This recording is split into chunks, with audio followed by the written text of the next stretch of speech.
Good morning mga kapekin. Ito po yung available natin na hatch for this week, mga day old po. Nasa 150 to 160 pieces po ito. Mga gusto pong mag-alaga, mag PM lang po kayo. Weekly po ang hatch natin. Yan sila, makain na, natatakaw na. Yan. Kik kik kik kik kik kik kik kik kik kik kik kik. So ito naman po, nagsasalang tayo ngayon sa incubator. Nagpe-prepare na pang salang. Ano lang yan,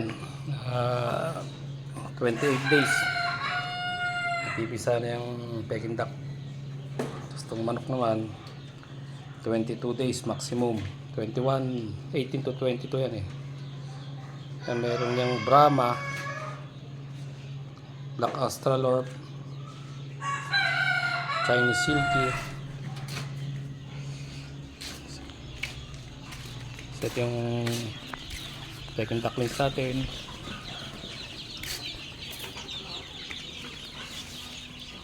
Ito naman yung sisiw.